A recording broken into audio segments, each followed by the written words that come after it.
Assalamualaikum warahmatullahi wabarakatuh.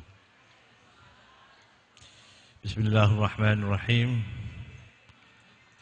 Alhamdulillahilladzi arsala rasulahu bilhuda wa dinil haq liyudhhirahu ala dini kulli walau karihal kafirun. Wa asyhadu an la ilaha illallah wa asyhadu anna Muhammadar Rasulullah. Allahumma shalli wa sallim wa barik ala sayyidina Muhammadin عدد من صلى عليه وصل وسلم وبارك على سيدنا محمد عدد من لم يصلي عليه ربنا لا علم لنا إلا ما علمتنا إنك أنت العليم الحكيم. Para hadirin, para pinisepuh yang saya hormati, tadi dihadiri oleh Ibu Bupati Kendal dan para hadirin wal hadirat, para alim ulama yang hadir pada siang hari ini. Nuwun sewu kula ngangge bahasa Indonesia mawon nggih. Bahasa Kendal rapate iso. Nggih malah klentu nggih. Jawa Timur biasanya kasar. Para hadirin, kita menghadiri acara peringatan kholipun almarhum Kiai Hamid Muhtaram nggih. Kiai Hamid Muhtaram Ubaidillah. Nawi kita kula ingkang kenal niku namine cuma Muhtaram. Nggih, terus masih ingat. Setelah lihat foto lebih ingat lagi, oh iya betul. Memang beliau pernah ngaji di Pasuruan, pernah belajar. Datang almarhum Kiai Hamid. Saya tahu ngatinya masih kecil, kira-kira tahun 70-an ya. Kira-kira tahun 70-an. Kiai Muhtaram ini ada di Pondok Salafiyah. Para hadirin, pondok pesantren merupakan satu upaya bentuk yang dikenalkan oleh para ulama saking Wali Songo sampai sekarang, bentuk memperjuangkan, menyebarkan agama Islam datang masyarakat secara keseluruhan. Mengenai sejarah pondok pesantren pun sangat lama sekali. Mungkin bersamaan dengan beliau-beliau para wali songo. Imam Sunan Ampel menika sampun wafat kholnya ke 600 tahun. Ya mungkin itu kalau kita bisa mengambil sejarah berdirinya pondok pesantren ya sekitar 600 tahun yang lalu. Karena Kanjeng Sunan Ampel itu dianggap menjadi guru dari semua para wali-wali yang ada pada saat itu. Tipe pondok pesantren memang yang sudah lama. Kalau kita tarik ke belakang, ya sistem yang dipakai oleh Kanjeng Nabi Muhammad SAW, menika nggih model pondok pesantren. Sistem pendidikannya. Beliau Nabi punya santri-santri namanya Ahlus Suffah. Ahlus Suffah ini sahabat sera duwe apa-apa, Pak? Ora duwe panggonan, ora punya rumah, ndak punya kekayaan apa-apa, hidup ngampung dateng emperipun daleme Nabi besar Muhammad sallallahu alaihi wasallam. Jenengan teng Madinah niku dekat pesarian Nabi wonten semacam bangunan agak tinggi di masjid. Nggih. Kalau di Madinah niku wonten sebelah sini itu ada kados bancik ngoten kados emperan. Itu dulu tempat ahli sufah. Ahli sufah niku jumlahnya sekitar, kalau dalam riwayat bisa 80, ada yang terkenal 70. Para santri-santri yang mondok dengan Nabi ini kok dahari pun apa terserah, tidak punya makanan apa-apa. Ya ikut Nabi.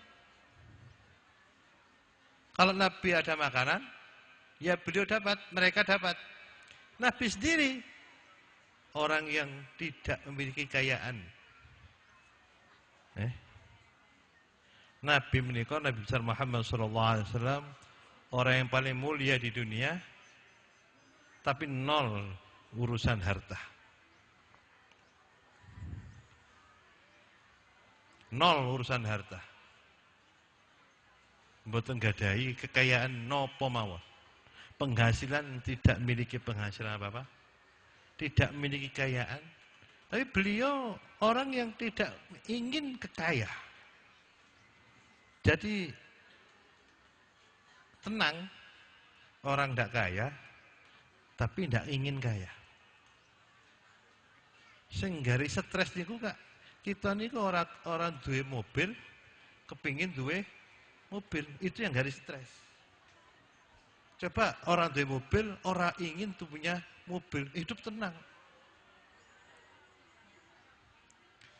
Malah Nabi besar Muhammad SAW nika, Bu, nggih. Ndonga nang Allah kepengin dadi wong miskin. Ndonga niki ora ana sing ndonga niku teng para ulama, mboten wonten sing ndonga niku. Allahumma ja'alni miskinan waj'alni fi zumratil masakin. Ora ana sing amin jenengan. Hah? Apa Rabbana atina fid dunya hasanah. Amin kabeh. Nggih. Padahal sama-sama doa Nabi. Nabi itu ada doa, Allahumma ja'alni miskinan wa ja'alni fi zumratil masakin.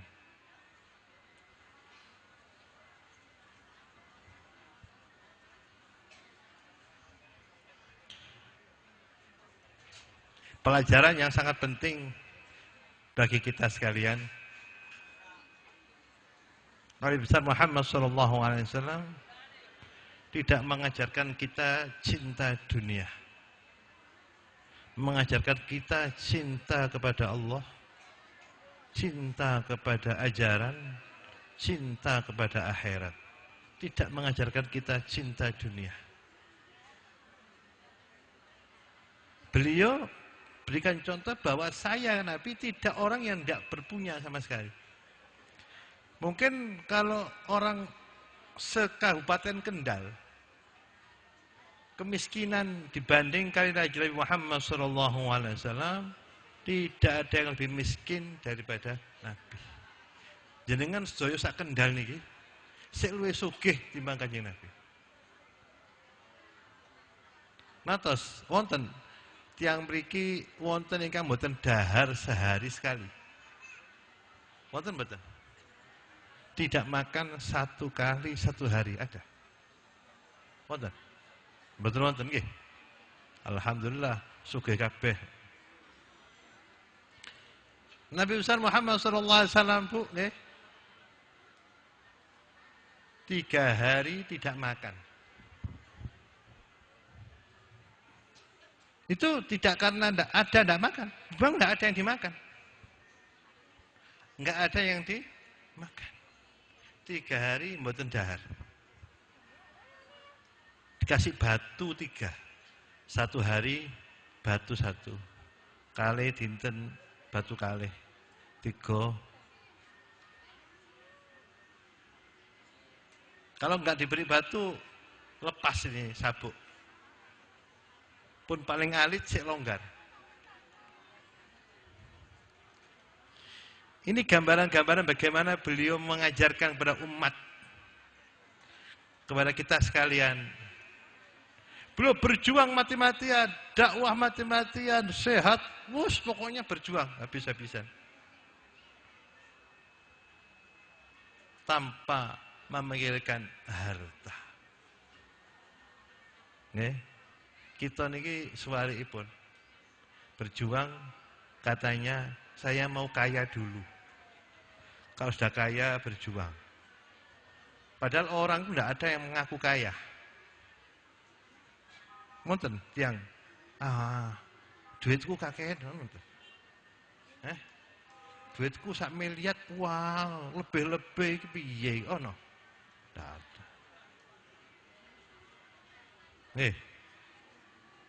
Soalnya duit rasa muni. Kados petik ngoten saged bunyi kan nggih. Kalau harta kan tidak bisa bunyi. Jadi walaupun banyak nggak ada yang tahu. Malah suaripun lek ra ono masyaallah. Cerita ngalor ngidul ngetan ngulon. Jadi sejarah ditegakkan dengan penuh kesederhanaan. Cikal-bikal pondok pesantren dari ajaran dari Rasulullah SAW dari Ahlus Suffah. Ahlus Suffah itu sahabat termasuk sahabat Abu Hurairah.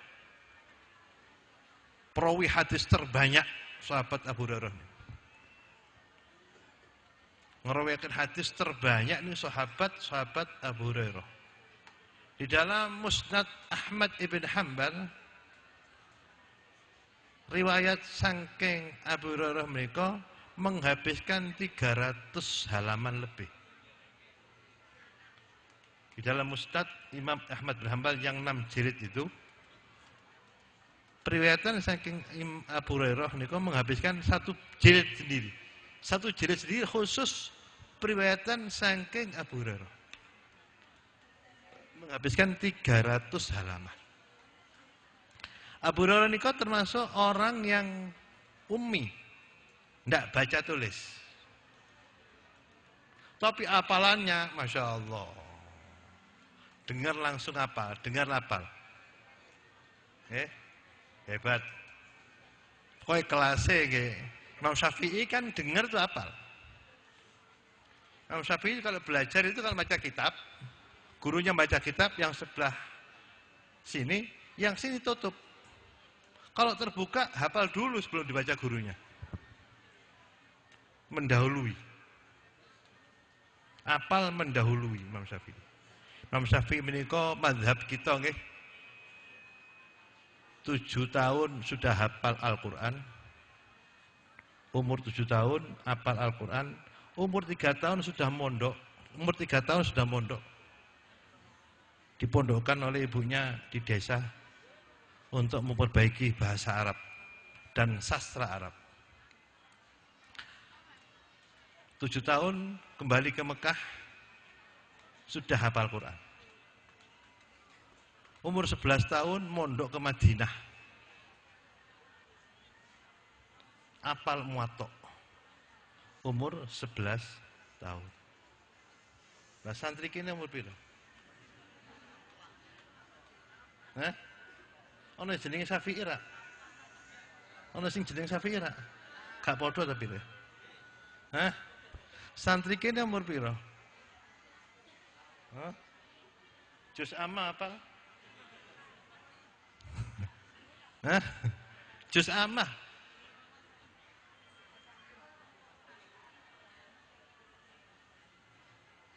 Imam Syafi'i 7 tahun hafal Quran. 11 tahun hafal Muwatta, kuliah mondok teng Madinah 400 kilo sendirian berangkat. Naik unta.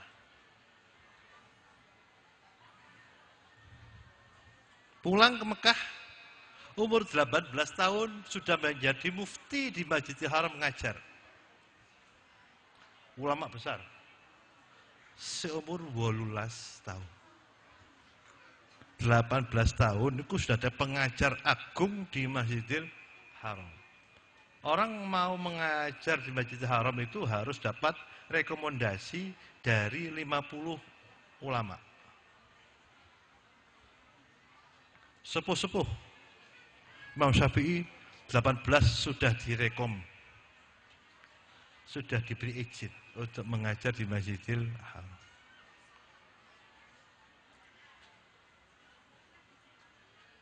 Generasi hebat nggih. Lah kita samakan ke orang kalau ngono. Imam Ahmad bin Hanbal itu hafal 1 juta sanad hadis. Imam Bukhari hafal 600.000 sanad hadis. Santri-santri ini. Santri. Dulu santri.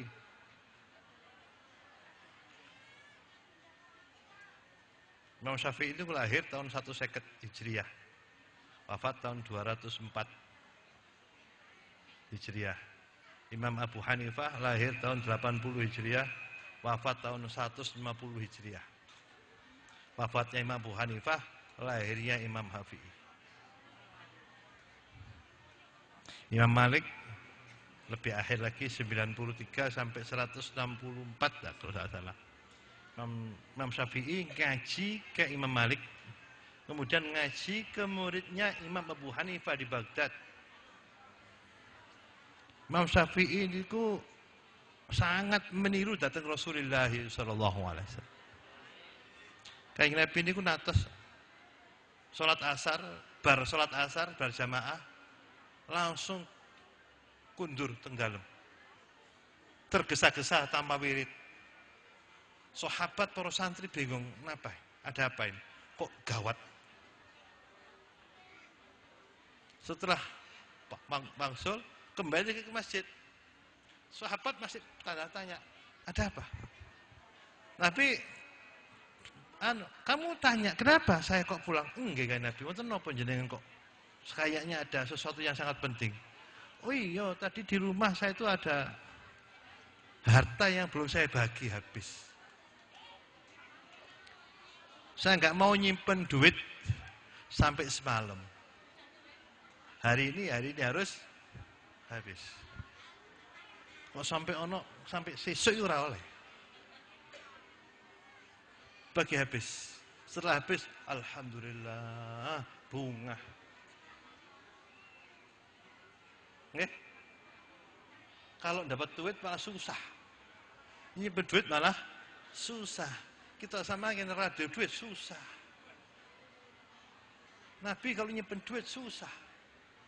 Bingung. Kalau sudah habis, alhamdulillah. Imam Syafi'i itu begitu, Pak. Imam Syafi'i itu duit banyak nih, tenggalan. Setiap orang lewat dipanggil, kasih duit. Setiap orang lewat panggil, kasih duit. Habis baru pulang. Orang di sini. Orang di sini baru mulai. Bunga, alhamdulillah, duit sentek. Coba santri niru. Guru kita Imam Syafi'i itu. Wis rada adong, mboten tebih-tebih nggih. Kula bicara guru ini pun Kiai Muhtaram mawon yang saya tahu. Ya almarhum Kiai Hamid Pasuruan piyambak. Nggih, kula riwayatnya saya tahu sendiri. Saya masih kecil, terlalu kecil. Itu ada pengajian ke desa. Nek dokar. Dokar nggih. Jam iki napa niku? Dokar sami. Kuwatir salah. Andong. Lain Jogja. Ngayuk Jogarta ngandong nggih. Nek dokar. Ke satu tempat pengajian masjid di satu kampung. Nggih tentunya kalau pulang nggih ada amplopan toh? Nggih. Katakan 50.000 pamane sak mangke. Itu beliau tidak langsung pulang, mampir ke pasar dulu. Membeli buah-buahan, sayur-sayuran. Oh, kangkung. Sini kecamatan Kangkung ya. Wah, bahaya nih, hampir sama dengan kangkung sayur. Ono bayam, kangkung, tempe dibeli. Harta 50.000 saking panitia wau ditumbasaken kangkung dan sebagainya. Banyak sak wadah. Didokar balik. Balik ke rumah. Terus kangkung ini apa dibawa pulang enggak? Dikembalikan, diberikan kepada tonggo-tonggo nih. Tonggo-tonggo sana kasih kanan, kiri, kanan. Sampai di rumah habis. Kangkungnya habis, uangnya habis. Pada saat beliau kondisi ekonominya masih nol.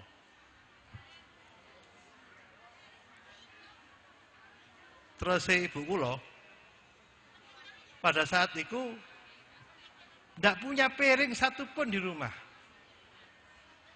Piring aja nggak punya. Jadi makme karo apa? Cowek, tahu cowek? Cowek sambel. Nah, ini cowek. Makannya pakai cowek. Pada saat itu beliau sudah begitu. Ya. Ini kalau kita urut, kita ambil lagi sejarah Kiai Hasyim Asy'ari. Pendiri NU, Nahdlatul Ulama, tokoh nasional. Ini kalau panen, dulu kan ditaleni Pak ya. Nggih. Ditaleni apa jenenge iku? Siapa itu? Wis Rarti aku, jenenge Rarti. Ditaleni satu cikar, pakai cikar dari desa. Panen di bawah satu cikar. Beliau nek di cikar sambil jalan, sambil turun beliau nih. Kanan kiri ambil satu kasihkan sini. Ambil satu kasihkan sini. Tetangga itu habis sudah. Sampai rumah tinggal separuh. Dari hasil panen. Oke? Kesimpulannya pun orang yang begitu hebat, apakah dengan begitu pekerjaannya, apakah menjadi randuwe duitnya? Menjadi habis hartanya? Malah tidak. Yakin sekali dengan dawuhnya Kanjeng Nabi Muhammad SAW, ma naqasa malun min sadaqah. Ma naqasa malun min sadaqah. Hafal ya? Hafal. Ma naqasa malun min sadaqah. Wala wa ma tawadda'a 'abdun illa rafa'ahu. Ada 3. Sangat yakin dengan jaminan Allah Subhanahu wa taala. Di dalam Al-Qur'an, "Wa ma anfaqtum min khairin fa huwa yukhlifu." Apapun yang kamu belanjakan untuk kebaikan, Allah Ta'ala ganti duitmu. Orang ganjarannya duitnya diganti. "Wa ma anfaqtum min khairin fa huwa yukhlifu." Allah Ta'ala yang mengganti. Pelajaran-pelajaran yang sangat berharga ini sangat bagus sekali kalau kita dapat mengamalkan. Ambil satu pelajaran mawon dari pertemuan ini, sejarah para aulia, sejarah para ulama-ulama. Kita ambil satu teladan. Apa itu? Kedermawanan. Ini sangat-sangat bagus. Beliau almarhum Kiai Hafid niku Pak. Beliau membangun masjid, musola, madrasah. Itu sampai wafat ada 135.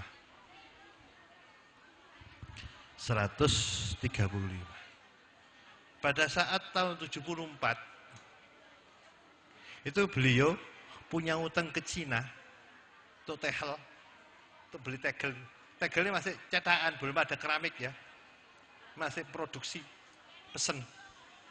Tegelnya sih kuning-kuning kok. Itu punya utang 3 juta rupiah. Zaman tahun 74. Zaman tahun itu motor bebek harganya anyar gres 220.000. Itu almarhum Ki Hamid sudah punya utang piro? 3 juta. Itu pirang mobil bebek? Berapa mobil bebek? Motor bebek piro? 14 motor bebek. Untuk siapa? Bangun rumahnya, bangun rumah anaknya, beli mobil, bangun musola masjid.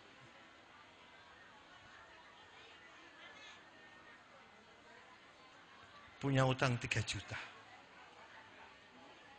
Yang jadi disuruh ini perintah santri ini nangis, ya Allah. Kiai Hamid punya utang 3 juta kangge masyarakat, kangge umat, kangge agama. Kok kula jadi wali terus ini ambil batu jadi emas untuk bayar. Oh ngono. Nangisi santri. Ada santri nangis. Subuh-subuh dipanggil Kiai Hamid. Kowe nangis apa mambengi? Mboten nggih, kowe nangis apa laporan? Nggih jenengan niku nganggung tiang utang 3 juta kangge musolae masyarakat, kangge masjid tiang kathah. Kula kok dados wali ngoten, ambil batu jadi emas, saya jual ke toko untuk bayar. Piro utangku? 3 juta. Bar subuh bayar. Ya. Nanti setelah subuh kita bayar. Padahal sebelum subuh tidak ada duit. Enggak ada uang. Sebelum subuh enggak ada uang. Setelah subuh terkumpul uang 3 juta, lengkap, bayar. Itu kok Kanjeng Nabi, yang jamin Rasulullah sallallahu alaihi wasallam. Jok khawatir. Kowe bangun masjid yang jamin Kanjeng Nabi, jangan khawatir. Ini bayar langsung. 3 juta bar subuh, enggak sampai setengah jam. Itu kenyataan. Lo tidak sayang-sayang. Bukan duit untuk kepentingan masyarakat. Mobil tidak punya. Nggak punya mobil weli dikai wong. Ono wong hadiah Mercy anyar Grace malah ditolak. Ya. Mercy Grace baru beli dari Surabaya, masih bungkusan plastik. Niki kontakipun, niko suratipun ya, panjenengan kagem. Wah, aku kon ngurusi mobil, ngurusi ngetap uli, ngurusi sopir, wis ora usah repot. Gawon mulai wae. Titip ke kamu. Nanti saya butuh saya pinjam. Cara mengembalikannya titip. Orang ditolak, titip ya. Ini mobil saya kan ya. Saya titip, taruh di rumahmu. Kalau saya butuh saya pinjam. Oh nggih. Kok kula nggih. Makanya orang sing kei. Ya. Kalau saya mesti nerima ya. Makanya tidak ada yang ngasih. Motor duiten. Motor duiten orang sing kei. Ya. Nabi diberi hadiah tanah. Waktu ayat turun, "Lan tanalul birra hatta tunfiqu mimma tuhibbun." Ada sahabat kaya raya punya tanah di tengah kota di Madinah. Kebun kurma. Itu regane meteran, Pak, miliar. Kalau di desa mungkin hektaran ya. Itu di tengah kota, harganya meteran. Apa jenenge? Buraihid apa ya? Lali saya namanya. Nabi ada ayat turun. Lan tanalul birra hatta iya betul. Saya harta yang saling saya cintai, yang paling harganya paling tinggi ini. Sudah sedekah untuk jenengan. Ngono sahabat. Ada ayat langsung ingin pertama kali mengamalkan. Lan tanalul birra hatta tunfiqu mimma tuhibbu, langsung sedekah. Tanah yang paling harganya paling tinggi di tengah kota, kebun kurma di tengah kota, kayak ini Simpang 5 ngono, Semarang. 2 juta ya. Semeter ya. Lebih. Ya 5 juta. Di Simpang 5 ini 5 juta.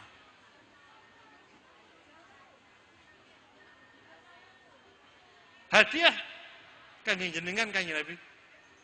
Masya Allah, malun rabih. Malun rabih, hebat. Ini harta besar, harta mahal. Oke, monggo kersa jenengan. Ya wis, Nabi dikai kana ya ora arep. dibagi-bagi nang fuqara masakin.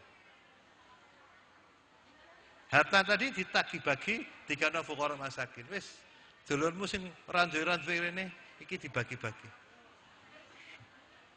Nggih kok jenengan kok disukani tanah ngoten nggih masyaallah nggih.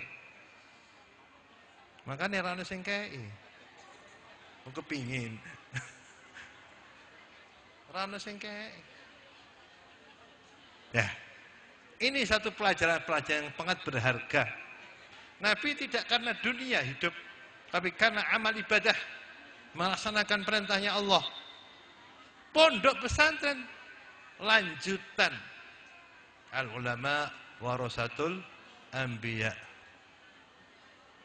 Al-anbiya lam yuwarisul dinar wala dirham. Nabi tidak mewariskan pabrik, tidak mewariskan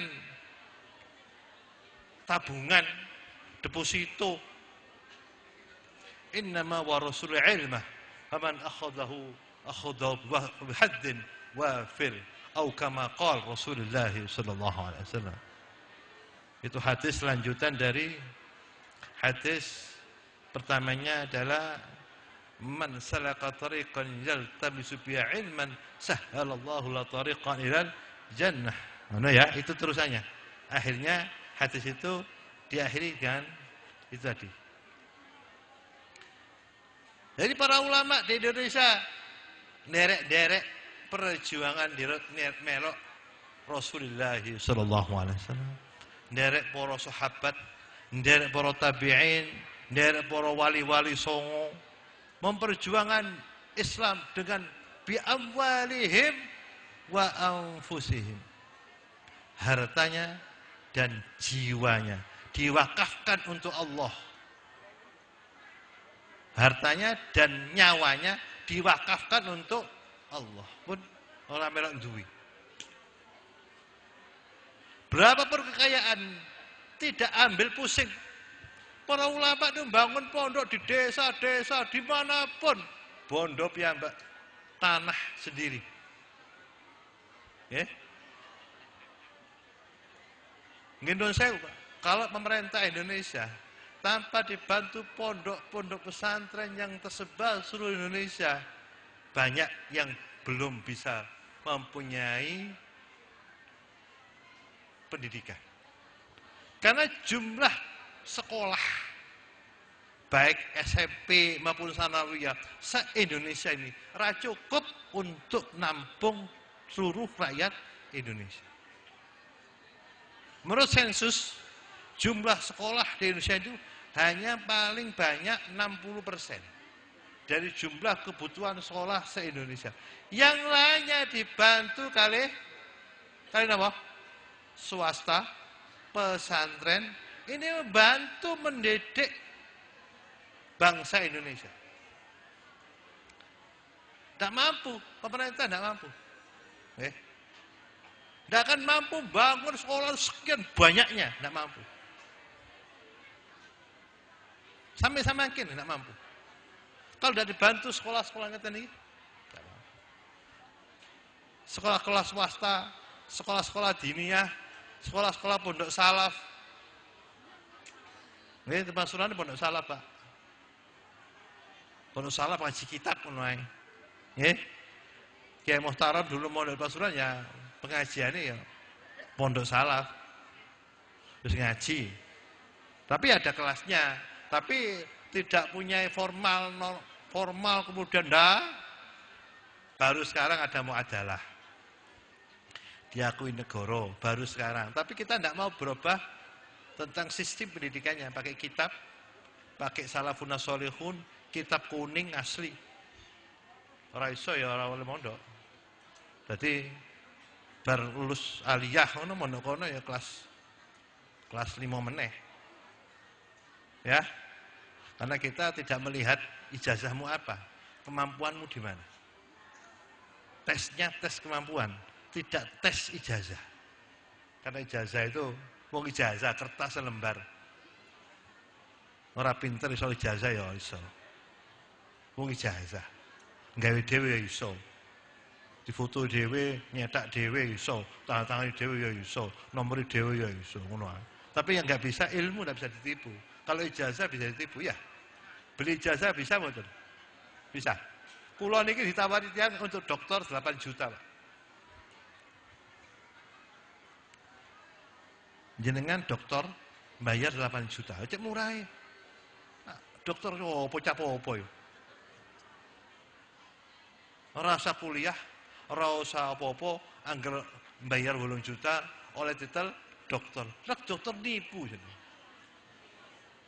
Untuk apa? Saya pikir untuk apa? Tidak ada sih. Tidak mau. Malah saya ditawari 2 kali. 2 kali menerima dokter 8 juta. Kok kula purun nih dokter kula kali. Kok purun? Itu untuk apa? Mau ijazah. Dipangan raiso. Tempelno. Apa-apa. Kita enggak pegawai negeri. Ya. Kalau ucapan negara penting. MSI. Oh, no. MM mesti marine barang ngono.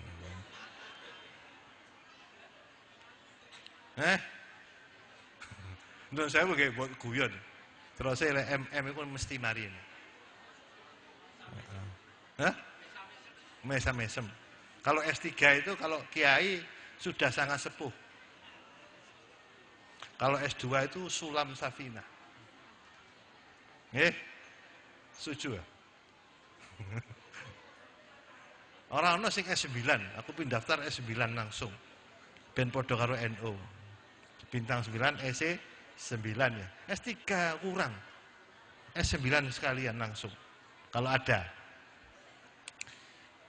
Jadi jangan hanya terpaku dengan selembar kertas. Ilmu itu tidak bisa hanya selembar kertas. Ilmu tidak bisa ditipu. Kalau ijazah bisa ditipu. Ujian negara bisa nggih. Ngoten nggih. Mriki ngoten nggih. Kepala sekolah ingin prestasi, maka upayanya bagaimana lulus 100%. Loh, kok itu ukuran prestasi? Padahal untuk lulus itu bisa jadi rekayasa. Saya nggak setuju kalau hanya itu ukurannya.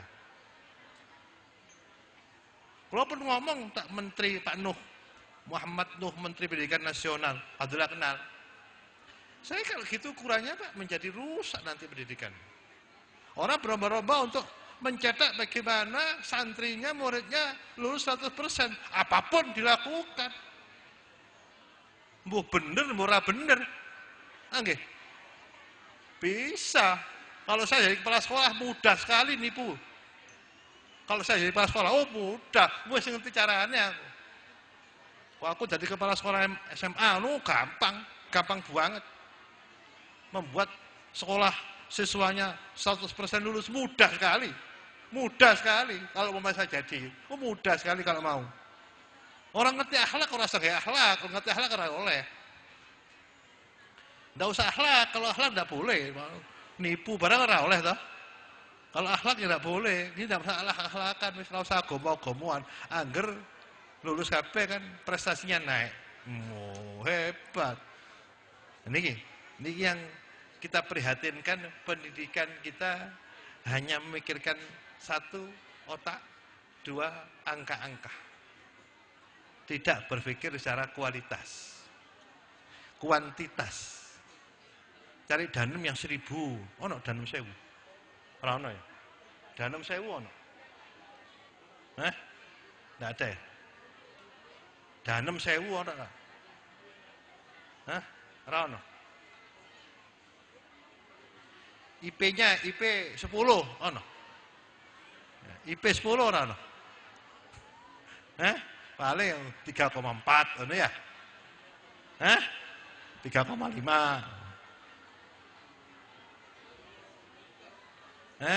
Ya, 3,8 hebat guys.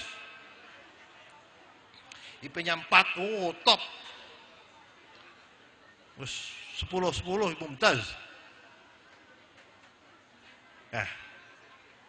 Kuantitas. Kita ini pendidikan kuantitas. Pondok pesantren ini jawaban pun. Nggih Pak nggih. Di pondok pesantren dididik akhlakul karimah, dikenalkan Al-Qur'an, dikenalkan hadis, dikenalkan sejarah para aulia, para ulama, para solihin untuk meniru, untuk meneruskan. Kula nyuwun pendonga nggih Pak nggih. Kula pribadi nyuwun pendonga dhateng panjenengan saya, Bapak Ibu saya, kira maca Fatihah sekali. Kula samangkin nderek-nderek kepingin nyukani tinggalan datang anak cucu, sedang membuat satu lembaga baru di Pasuruan, pondok pesantren yang salafiyah tetap ada. Kita bangun lagi yang istilahnya terpadu jadi wong saiki. Bil ma'rufi wa tanhauna 'anil munkari wa tu'minuna billah. Walau amana ahlul kitabi lakana khairan lahum. Tugas-tugas ini melekat pada setiap umat Islam. Melekat tugas amar ma'ruf nahi munkar ini melekat kepada seluruh umat Islam, baik bapak maupun ibu sedaya. Okay? Ajaklah masyarakat kepada kebaikan. Assalamualaikum warahmatullahi wabarakatuh.